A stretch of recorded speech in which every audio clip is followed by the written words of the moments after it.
For decades, audiences around the world believed they fully understood the life story of Rocky Dennis, the courageous young boy whose journey inspired the film Mask. He was seen as a symbol of determination, a teenager who refused to let a devastating medical condition define who he was. But beneath the cinematic portrayal, beyond the headlines, and hidden behind the carefully crafted public image, there existed a far deeper and more complicated reality. Before her death, Rocky's mother, Rusty Tullis, chose to reveal the truth as she had lived it.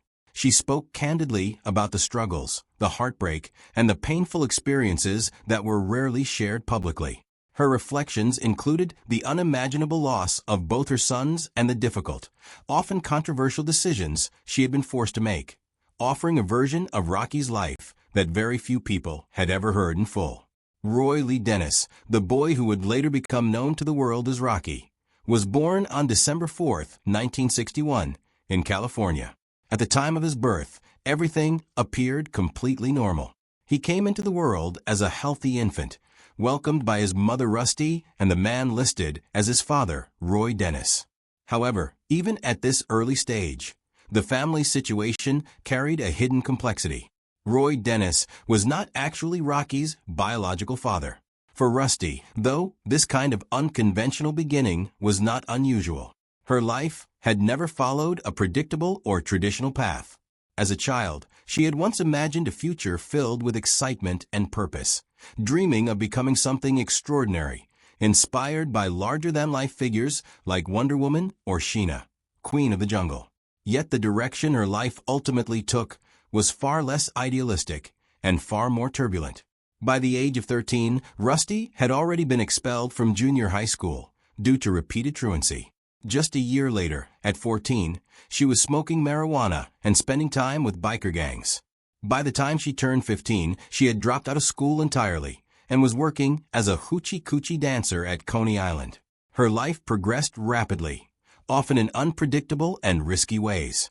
At 17, she briefly married a truck driver named Tommy Mason, and from that relationship came the birth of her first son, Joshua.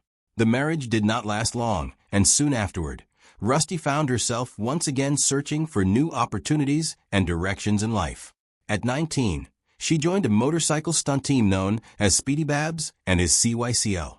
However, that chapter came to an abrupt end when it became clear that she had developed a dependence on amphetamines. After leaving the group, she returned to Coney Island, this time working as an exhibit hawker. It was during this period that she met Roy Dennis, a painting contractor who would later become her husband. In 1959, the two relocated to Coina, California. For the first time in her life, Rusty found herself living something that resembled a traditional middle-class lifestyle, something she had long chased but never quite achieved. To her son Joshua, those early years in California felt relatively normal.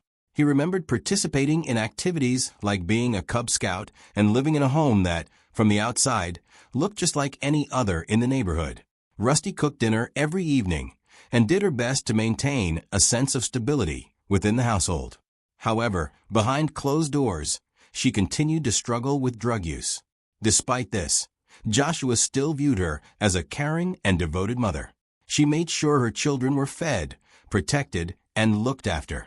Their family might not have mirrored the idealized version seen on television shows like Family Ties or The Adventures of Ozzie and Harriet, but as Joshua later reflected, no real families truly lived that way. Every household had its own private challenges, even if those struggles were more socially acceptable or less visible.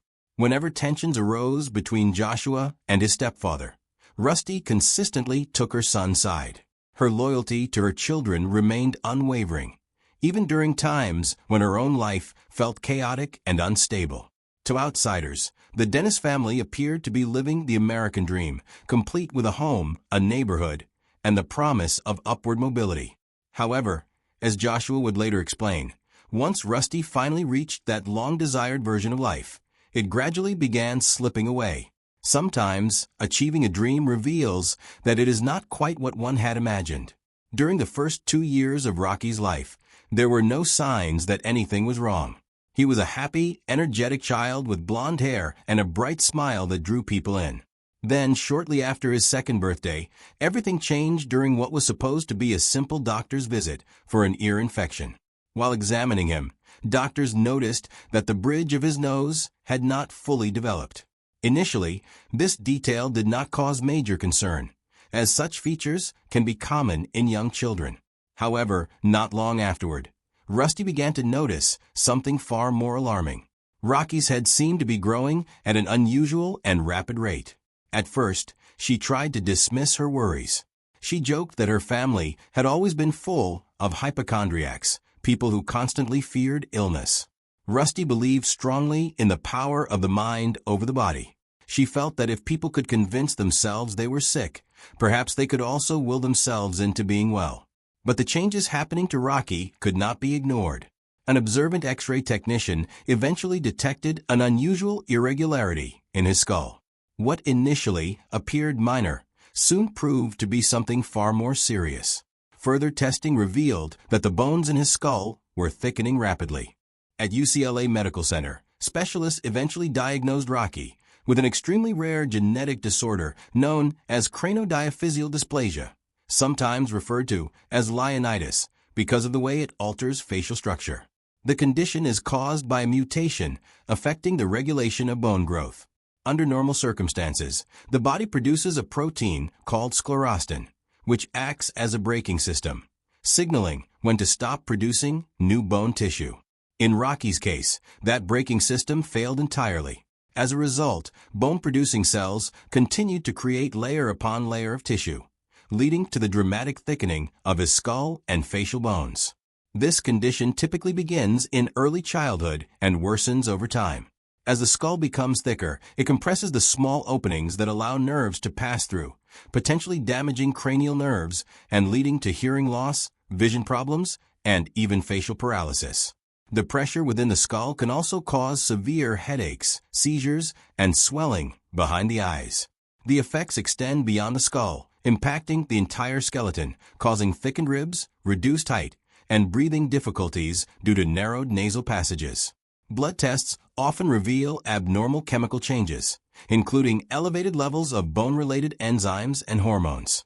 In the early 1960s, very few cases of this disorder had been documented, and doctors had little understanding of how to treat it. Their prognosis for Rocky was extremely grim. They warned that he would likely become both blind and deaf, and feared that the increasing weight of his skull could eventually compress his brain, leading to severe neurological complications. Most devastating of all, they believed he would not live beyond the age of 7. However, they had underestimated Rusty Dennis. She refused to accept the limitations imposed on her son's future. Tough, resourceful, and fiercely independent, she rejected the idea that doctors could define his life. Her philosophy was straightforward. If Rocky was going to face challenges, he would face them directly while living as normal a life as possible. She never hid his condition from him, nor did she allow others to treat him as weak or incapable. Instead, she encouraged strength, resilience, and self-confidence. Rusty constantly searched for ways to help him, trying everything from vitamins to unconventional remedies.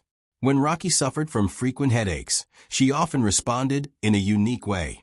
Instead of immediately treating him like a patient, she would send him to his room and tell him not to come out until he felt better. Hours later, he would usually return smiling. To Rusty, this was a lesson in mental strength. When Rocky once came home in tears after being mocked by other children, Rusty advised him to laugh along with them. She believed that confidence could change perception. If he saw himself as beautiful, others eventually would too. This mindset became deeply ingrained in Rocky's identity. Ignoring medical advice to keep him out of mainstream classrooms, Rusty enrolled Rocky in public school. She raised him like any other child. One particularly defining moment occurred when he was 7 during a trip to Las Vegas. After laughing at a woman with dwarfism, Rusty gently helped him understand why people sometimes reacted to him the way they did. She told him that although many people might look alike, no one else in the world would ever look exactly like him, and that uniqueness was something to be proud of.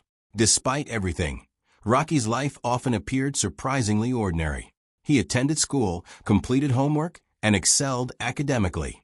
As his condition progressed, his vision deteriorated to the point where he was declared legally blind. Reading and writing became extremely difficult, but he adapted by relying on his memory, developing an extraordinary ability to retain and recall information. Teachers were consistently amazed by his abilities. Although his educational path was not smooth, taking 2 years to complete first grade, he eventually caught up and even skipped 7th grade. By the time he graduated from junior high, he had become an honors student. Beyond academics, he developed a remarkable ability to connect with people through humor, making others feel comfortable and at ease. As he grew older, his intelligence, charm, and personality continued to shine.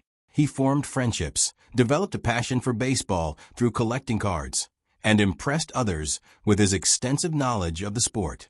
Even when he could not physically participate, he remained involved, offering insightful and often humorous commentary. Despite his resilience, the disease continued to advance. By his mid-teens, his health began to decline. His headaches grew more severe, his energy diminished, and his body weakened.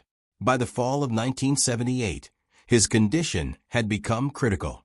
3 weeks before his death, his headaches intensified dramatically, and he began using a wheelchair. He made it clear that he did not want to be kept alive by machines, expressing his wish to remain at home.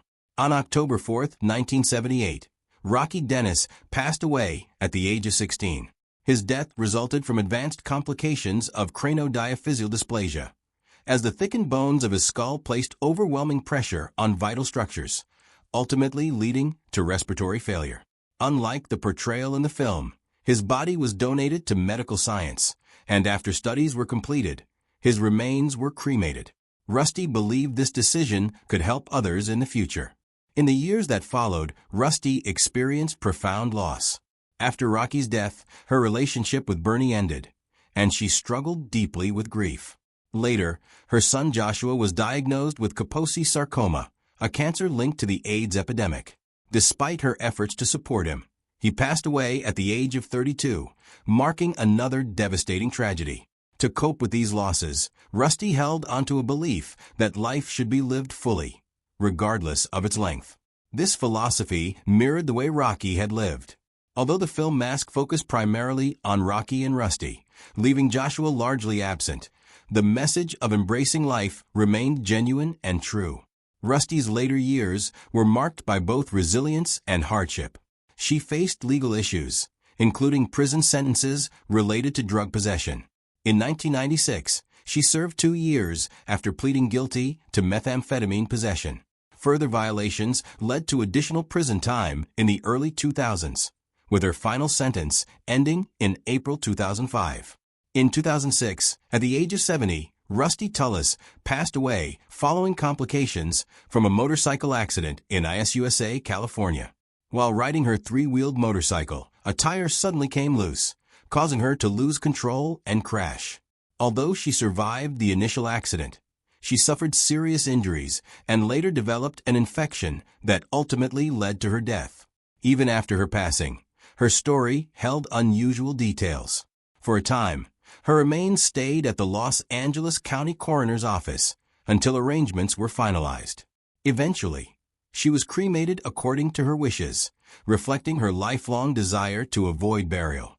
As her niece later explained, Rusty had always been clear about that preference.